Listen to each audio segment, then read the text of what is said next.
Okay, hi there. I am going to show you how to create a background, a custom background for your blog in PikMonkey. This will probably work best for those of you who are using Blogger blogs, but it also works in WordPress, both self-hosted and in WordPress.com. But I'm going to be showing you how to do it in Blogger, which is just a little bit different. Okay, so we start out at PikMonkey.com, which is an online photo editing software. I also use it for almost all of my image design when I'm creating blog designs. And I really love it. I use it every day. I do have the Royale membership. A lot of their features are free, but if you want access to everything, you will need to sign up for the Royale membership. And you can do that for as low as $5 a month. With no contract beyond a month. So if you just wanted to test it out for 30 days, that's a great way to do it. Anyway, highly recommend PikMonkey. I use these guys all the time. So to start out our background, we need to have a blank image with nothing on it. And I like to go through the Create a Collage tool. We come down here and edit the dimensions of our collage. It needs to be 2000 by 1400 pixels. And you can see where I'm doing that right down here. You hit enter and it opens up. If for some reason your proportions are locked, you just need to click on this once and it will unlock them for you. But it was already unlocked when we came in from the last project I was working on, so I didn't need to click on that.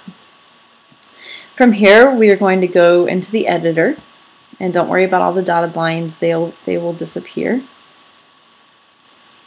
Okay. There are a lot of tools in PikMonkey that you can use to create a background. But to keep things simple, I just stick with overlays, and I really usually just stick with the geometric overlays. You don't want to do anything too crazy or too distracting as your background because you don't want to do anything that's going to take away from the content of your blog. And a distracting background can definitely do that if it's done incorrectly. So I'm just going to try and make this subtle. I'm just going to do stripes, really subtle colors that match the other colors on my blog. So what I'm doing actually is I just grabbed a color from Colorzilla, which is a color that I've matched from my blog. And if you can download Firefox, I strongly recommend it because I use this app, this plugin in Firefox on a daily basis. I can't recommend it enough. It's called Colorzilla. Both Firefox and Colorzilla are free to download from the internet. So if you want to do that, go for it. And all you do is grab the color that you want. So you would click on your color dropper, select your color, click on it, and so it's grabbed that code. You would come right here, click on this, and paste your color in.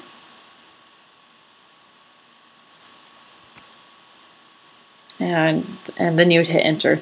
But I don't want to use that brown. I already grabbed the color I wanted. So we will exit out of there, and I'm going to create some stripes. I'm going to make these a little thicker than I might normally would, just because my computer gets a little sluggish when I'm shooting a video. And if I took the time to do the smaller stripes that I might like to do, we would be sitting here for quite a long time waiting for my computer to catch up. Sorry, you can see where I have issues here. Okay, we'll go this direction. Oh my goodness.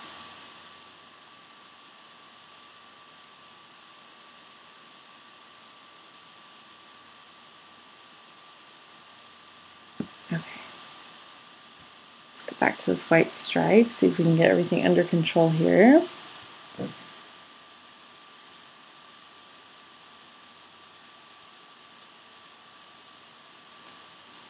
I'm going to fade that out just a little bit. Okay, so just to make things a little more subtle. Duplicating the overlay. Duplicate overlay is a really nice tool to use because it keeps things matching exactly. so that you're not guessing at the thickness of your stripes or the size of your polka dots or whatever. It'll make an exact copy of whatever element you're wanting to duplicate, and that is really useful. Okay. I'm so sorry that my internet drags like this when I'm doing a video. Try and keep it simple so that it doesn't waste a bunch of time.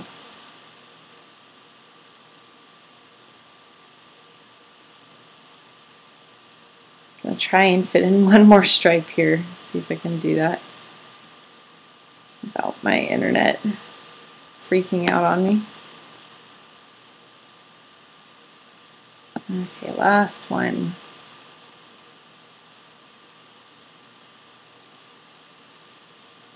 There we are. All right, so it's not quite even. It's not how I might normally do it. For the purposes of this video, though, we're good. I want to click Save. So now you want to save your image somewhere on your desktop or a folder, somewhere that you can easily find it. And be sure to name it something that you could easily find if you were searching for it.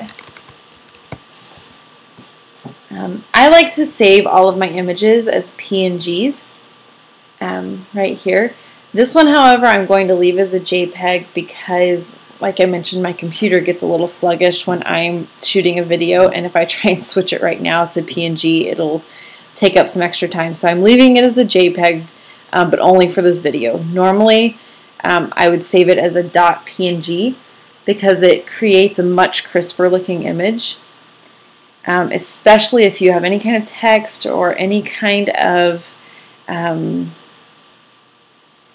image on top of another image that, if they're different colors, it'll make a huge difference to save them as .png versus JPEG. Much, much cleaner lines. Okay, so now we have our background. The next thing that I do is save or upload the image into a dummy blog. The reason I do this is I've just found it's the easiest, most organized way for me to get an image URL, which is simply assigns your image a place on the internet, and the URL is the address where we can find that image.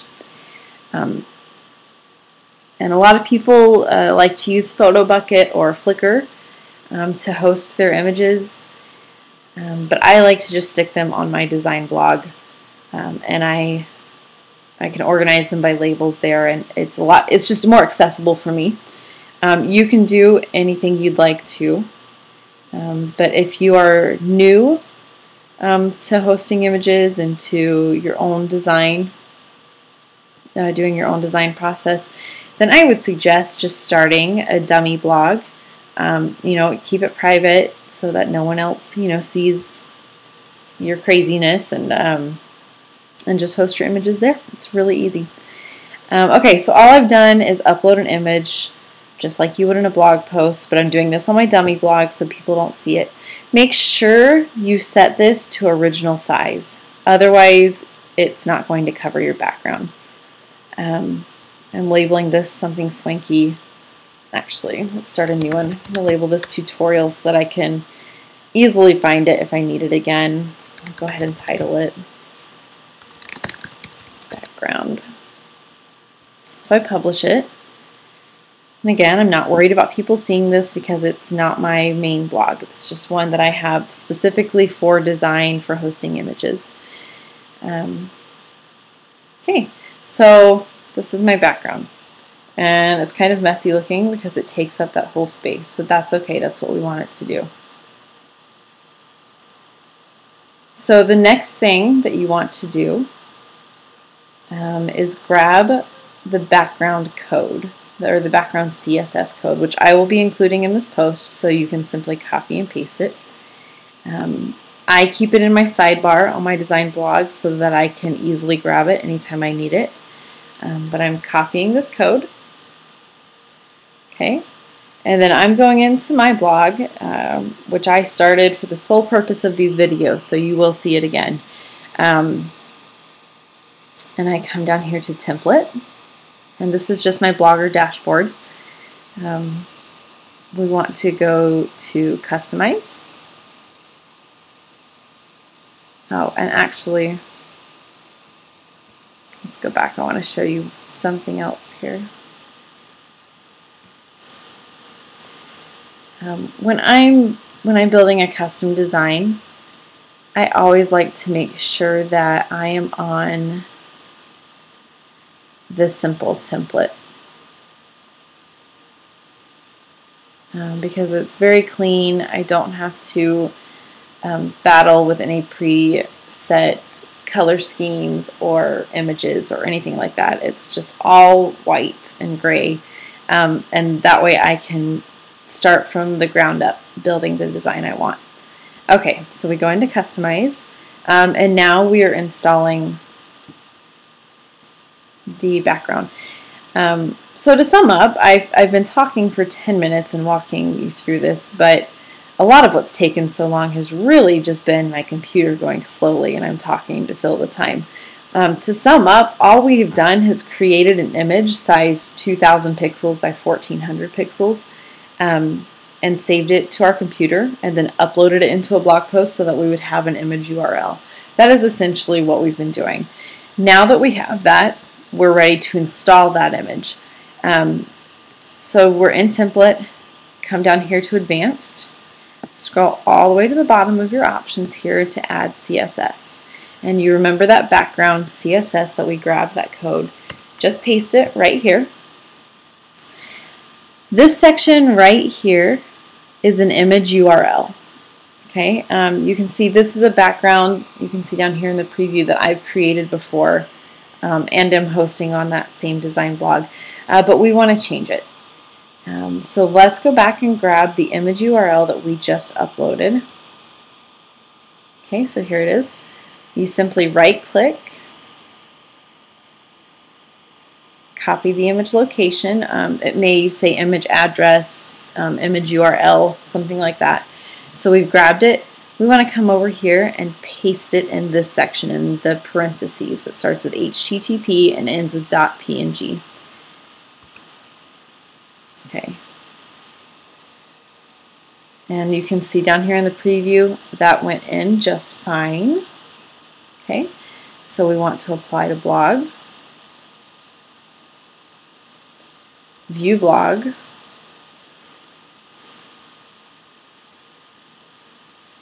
And there it is. We've installed our custom background.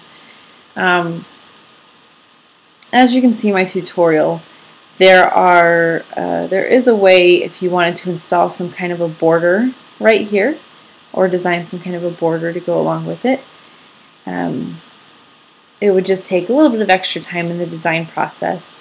And you can read through my tutorial to learn how to do that. But for now, really easy. Just you go to PikMonkey, design an image that's sized 2000 pixels by 1400 pixels, save it to your computer, upload it into PhotoBucket, Flickr, any image hosting service, or if you want to do it the easy way like I do, upload it into a dummy blog. Make sure you save it as the original size. Right-click on the image once you're viewing it. Select copy image URL or image location or image address.